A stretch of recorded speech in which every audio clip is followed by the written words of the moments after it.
Day 12, Friday. I ate the sandwich. I feel proud but also really freaked out. Brenda said I'm awesome and gave me a big hug. She had cake for her lunch dessert, which still makes her nervous.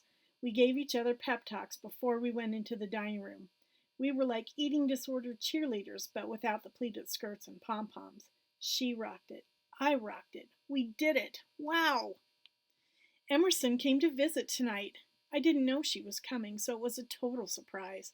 I was sitting in the group room before evening snack, trying to decide between watching boring Wheel of Fortune or Star Wars The Last Jedi. Jean poked her head in the door. You have a visitor, Riley. Mom? I didn't know she was coming. I thought she had an exhibition tonight. I felt like dogs do when they spot a squirrel in the corner of their eye.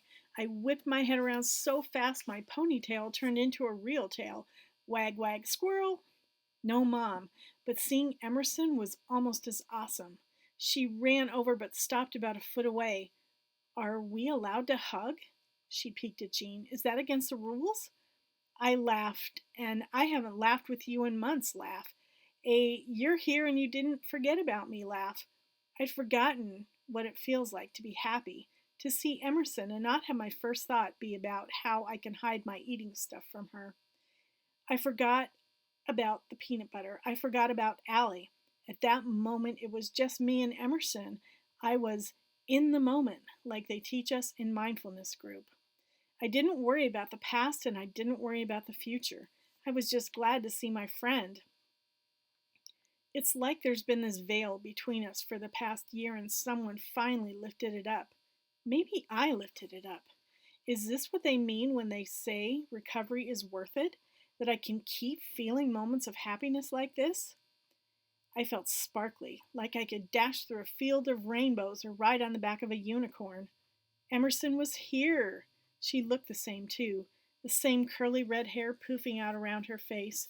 The same green eyes, so much like mine, but somehow way prettier. Even though she looked like she'd just come right from her track meet, with her hair pulled back and her dirty Asics still on, my happiness to see Emerson outweighed my jealousy that she got to run today, and I didn't.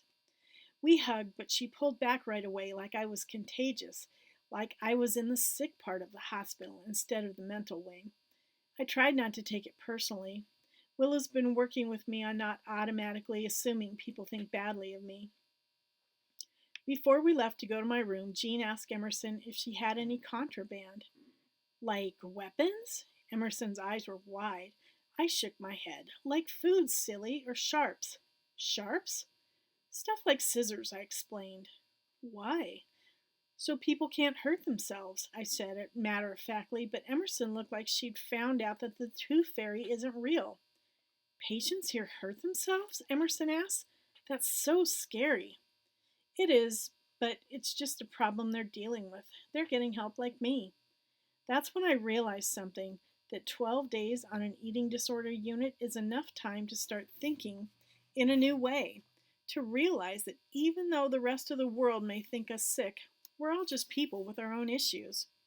We are all trying to get better in our own ways. That's not scary. That's amazing.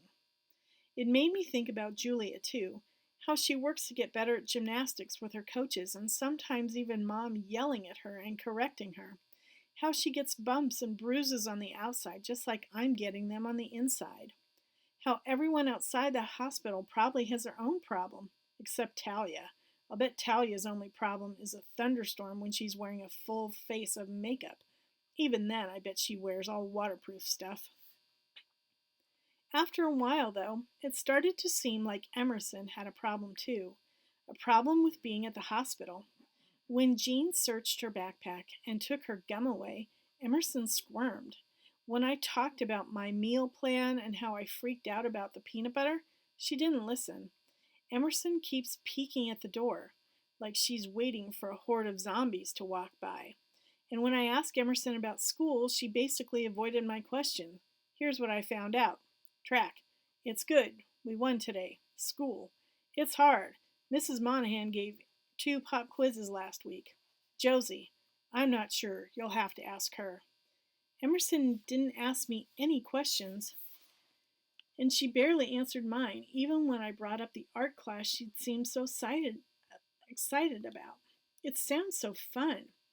Emerson looked at her fingernails, which were teal and gold and shimmered like a mermaid's tail. Mine were bare and jagged because I've been biting them since I got here. Are you sure you'll be out by then? She asked. And okay to do stuff? I know Coach Jackson said you won't be ready for regionals. Can you still do art? Coach said what? I gripped my hands into fists. Of course I'll be out in time to qualify for regionals. What do you think? I'm too huge and slow now? I don't know why I was so defensive, why regionals suddenly mattered so much to me. I mean, yeah, I've had urges to run in here, but that's different from wanting to do track. I haven't thought about racing much at all, actually. The idea of competing makes me exhausted.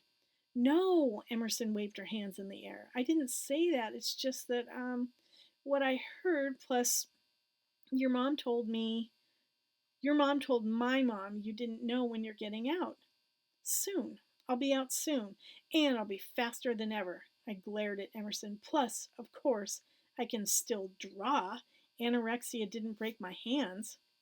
Emerson flinched at the word anorexia. I used to do that too before I got in here. Now it's normal to throw out words like bulimia and binge, anorexia, and purge. They're just words, labels that don't say anything about who we are. That's what the counselors tell us, at least. That's what I'm trying to believe. Maybe we should wait to sign up, Emerson said, just in case. In case of what? I wanted to yell. In case you don't want to be friends with me if I'm not Runner Riley anymore? In case Coach really does decide I can't run? All of a sudden, Emerson was like a stranger, like the veil hadn't lifted after all, but turned into a brick wall instead. I don't feel sparkly anymore.